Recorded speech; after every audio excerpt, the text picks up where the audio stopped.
میں مانتا ہوں کہ میں نے جو کچھ کیا، جو کہا ہے وہ سب غلط تھا۔ میں گزری ہوئی کوئی بات دہرانا نہیں چاہتا۔ میں تم سے یہ کہنا چاہتا ہوں کہ یہاں اس کمرے میں جتنا وقت باقی ہے تم دل کھول کر مجھ پر اپنا غصہ، اپنی ناراضگی کا اظہار کر ڈالو، کیونکہ تہمت لگانے جیسا گناہ میں کر چکا ہوں سو میں اسی قابل ہوں، مگر اس کے بعد اپنے دل کو میری طرف سے صاف کر کے یہاں سے چلنا۔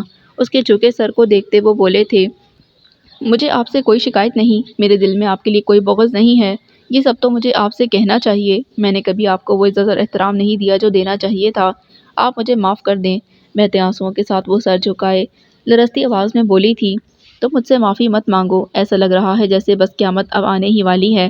وہ بولے تھے جبکہ وہ بس ایک نظر ان کے سنجیدہ چہرے پر ڈال کر رہ گئی تھی، تم معافی کے بدلے مجھ پر ایک احسان کرو، بلکہ احسان کرنا پڑے گا، انکار مت کرنا۔ بولتے ہوئے انہوں نے رک کر اس کے چہرے کو دیکھا تھا، جس کی سوالیہ نظروں میں ایک انجانا سا خوف ابھرتا انہیں دکھائی دے رہا تھا۔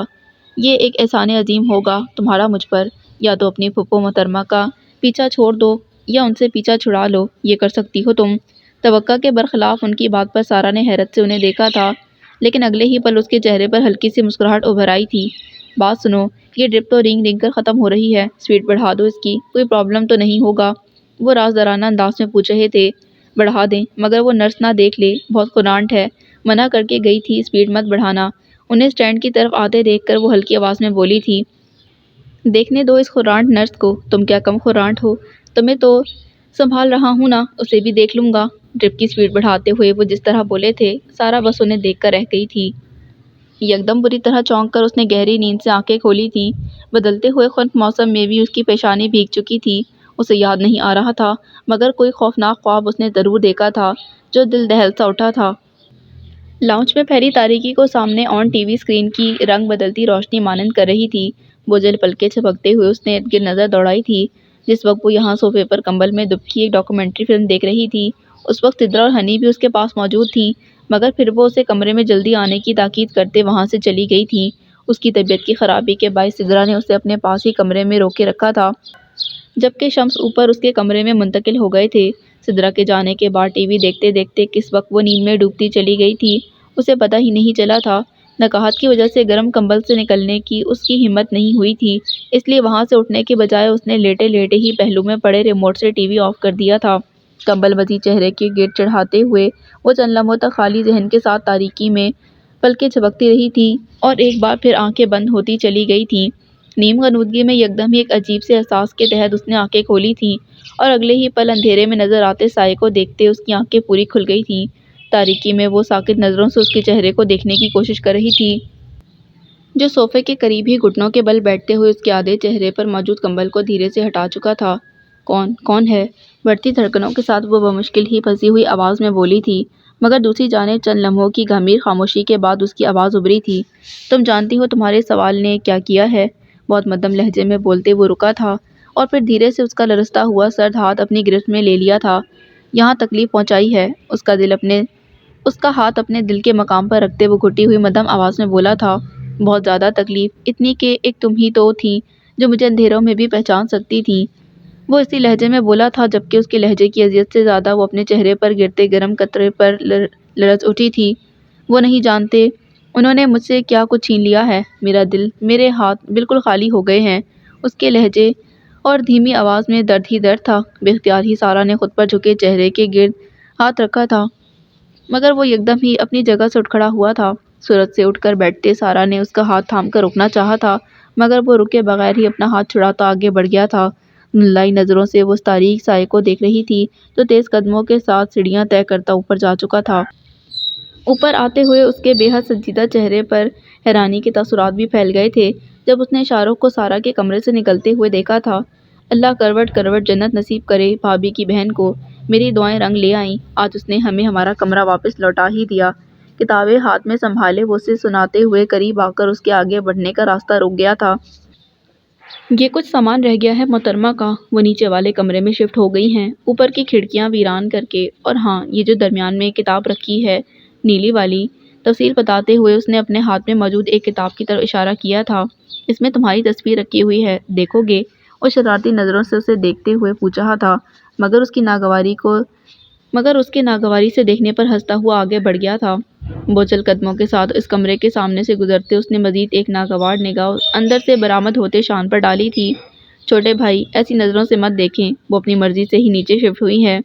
سیاہ بیگ پشت پر ڈالتے ہوئے شان نے بامشکل ہی مسکراہٹ چھپائی تھی۔ تو میں کیا کروں؟ مجھے یہ سب کیوں بتا رہے ہو؟ وہ نہیں جانتا تھا کہ اسے کیا ہوا تھا، مگر یکدم ہی وہ شاؤٹ کر گیا تھا، جبکہ اس کی بلند آواز پر جہاں شان دنگ ہوا تھا، وہیں لاؤنج میں موجود شمس بھی صوفے سے اٹھ کر اوپر کی جانب متوجہ ہوئے تھے۔ کمرے سے باہر نکلتی سدرا نے حیران نظروں سے شان کو دیکھا تھا، جو اترے ہوئے چہرے کے ساتھ جارحانہ انداز میں سیڑھیاں اترتا نیچے آ رہا تھا۔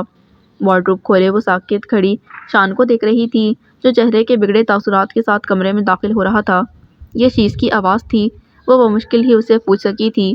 تم تو جیسے ان کی آواز پہچانتی نہیں ہو، مجھ سے یہ سوال کر رہی ہو۔ اس کا بیگ بیڈ پر پٹکتے وہ سلگ کر بولتا اسی بگڑے انداز سے باہر نکل گیا تھا۔ لرزتے ہاتھوں سے وارڈروب میں کپڑے رکھتے اس نے رک کر دروازے کی سمت دیکھا تھا، جہاں سے وہ بغور اس کے سفید پڑ جانے والے چہرے کو دیکھتے اندر آ رہے تھے۔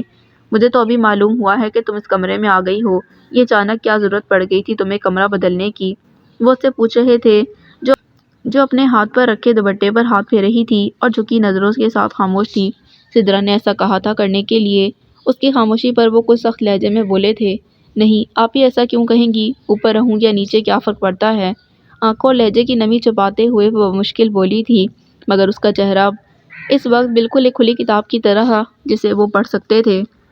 میں خود دیکھ رہی تھی کہ شان اور شاہ رخ میری وجہ سے بالکل ڈسٹرب ہو گئے ہیں۔ میں نے تو ان کا کمرہ لے لیا تھا، مگر وہ اس کمرے میں ایڈجسٹ نہیں ہو پا رہے تھے۔ مجھے اچھا نہیں لگا تھا، اس لیے آج میں نے ان سے خود کہا کہ وہ واپس اپنے کمرے میں شفٹ ہو جائیں۔ میرے لیے تو یہ کمرہ بھی ٹھیک ہے، وہ دھیمے لہجے میں بولی تھی۔ اگر تمہیں لگتا ہے کہ تمہاری یہ وضاحت میری اس شرمندگی کو ختم کر دے گی جو اس وقت میں محسوس کر رہا ہوں، تو یہ غلط فہمی ہے تمہاری۔ ان کے سنجیدہ لہجے پر سارا نے نظر اٹھا کر ان کے چہرے کو دیکھا تھا۔ میں سچ کہہ رہی ہوں آپ، بس مزید وضاحت نہیں، اسے درمیان میں روکتے وہ بولے تھے۔ خاموشی سے وہ انہیں دیکھ رہی تھی، جو اس پر سے نظر ہٹا کر واپس جانے کے لیے پلٹے تھے، مگر پھر رک کر اس کی طرف متوجہ ہوئے تھے۔ تمہاری شیز سے کوئی بات ہوئی ہے کیا؟ کچھ رک کر انہوں نے سوال مکمل کیا تھا۔ جواباً وہ بس ایک پل کو ساکت ہوئی تھی، مگر پھر اس سے نظر ملائے بغیر نفی میں سر ہلاتے ہوئے ہاتھ میں موجود کپڑے وارڈروب میں رکھنے لگی تھی۔ دوسری جانب ایک گہرا سانس لے کر اس پر سے نظر ہٹاتے وہ کمرے سے باہر نکل گئے تھے۔ آج ناشتہ ملے گا بیگم صاحبہ، یا اس کی بھی چھٹی ہے؟ کرسی کھینچ کر بیٹھتے وہ سدرا سے مخاطب تھے، جو چائے کے سپ لیتے اخبار کا جائزہ بھی لے رہی تھی۔ معاف کیجیے گا، آرام سے بیٹھی ہوئی میں آپ کو بھی اچھی نہیں لگتی ہوں، وہ ناراضی سے بولی تھی۔ اگر اس وقت آسمان سے منو سلوا اترنے والی ہے تو میں بہت دل سے کہوں گا کہ تم آرام سے بیٹھی بہت اچھی لگ رہی ہو۔ ان کے خوشمگی لہجے پر وہ مسکرائی تھی، جبکہ وہ کچن سے بہت سپیڈ سے نکلتے شاہ رخ کی طرف متوجہ ہو گئے تھے۔ گرم گرم پوریوں کے ساتھ بھاپ اڑاتے قیمے اور حلوے سے سجی ٹرے سامنے رکھ کر بیٹھتے ہوئے وہ کسی بھی جانب دیکھے بغیر بڑی عجلت میں ان سب چیزوں سے انصاف کر رہا تھا۔ شاہی، میرے بچے، کس بات کی جلدی ہے؟ دنیا کو یقین مت دلاؤ کہ بھابھی فاقے کرواتی ہے۔ حیرت سے اس کی رفتار دیکھتے سدرا بولی تھی، باتوں میں لگا کر میرا ٹائم ویسٹ مت کریں بھابھی، ورنہ پوریاں ٹھنڈی ہو جائیں گی۔ ویسے ایک بات ماننے والی ہے، اللہ نے ایک بہن دی ہے آپ کو، مگر دھماکے دار قسم کی دی ہے۔ زبان کے لشکاروں سے زیادہ اس کے ہاتھوں میں ذائقہ ہے۔ بتاؤں میں ابھی تمہیں؟ سن رہے ہیں؟ درمیان میں ہی اسے گھرکتے انہوں نے شمس سے کہا تھا، کیا غلط کہہ رہا ہے؟ صحیح تو بول رہا ہے۔ اخبار پر نظر دوڑاتے وہ سرسری انداز میں بولے تھے، تو وہ ناگواری سے انہیں دیکھتے کچن کی طرف متوجہ ہوئی تھی، جہاں وہ شان کے ہمراہ آ رہی تھی۔ اسے کیوں بھیج دیا تم نے کچن میں؟ پہلے ہی طبیعت ٹھیک نہیں اس کی، یہ تو بے ہوش ہو کر گر جاتی ہے، اٹھا کر تو مجھے بھگتنا پڑے گا۔ ایسا نہ ہو کہ ایک دن مجھے ہی ہاسپٹل میں ایڈمٹ ہونا پڑ جائے۔ شمس کے خوشمکی لہجے پر ٹیبل پر ناشتے کا سامان لگاتے وہ شرمندہ ہی ہو گئی تھی۔ اجی، کوئی جواب تو دیجیے، یہ خاموشی برداشت نہیں ہو رہی ہماری جان ناتواں کو۔ شاہ رخ کے معنی خیز انداز پر وہ بس اسے دیکھ کر رہ گئی تھی۔ کم بولا کرو، بلکہ بولا ہی نہ کرو تم۔ شمس کے گھرکنے پر شاہ رخ شرمندہ ہوا تھا، جبکہ وہ بے ساختہ مسکرائی تھی۔ آج میرا دل چاہ رہا تھا کہ آپ ہی کو آرام دوں، اس لیے میں کچن میں چلی گئی، وہ مسکراتے ہوئے بولی تھی۔ تم بھی بیٹھ جاؤ، چائے میں لے کر آتی ہوں، سدرا اسے ہدایت کرتے خود اٹھ گئی تھی۔ لوگوں کی کتنی ہی مدد کر لو مگر مجال ہے جو کوئی نام ہو جائے، ناراضی سے کہتا شان آستینے چڑھاتا ٹیبل کے گرد بیٹھ گیا تھا، جبکہ سارا نے حیرت سے اس کی شکایتی نظروں کو دیکھا، مگر پھر مسکرا اٹھی تھی۔ سوری، میں یہ بتانا ہی بھول گئی تھی کہ حلوے کی بنائی شان نے بہت محنت سے کی ہے، بطور خاص وہ اطلاع پہنچا رہی تھی۔ بس یہ اس سے زیادہ محنت کر بھی نہیں سکتا۔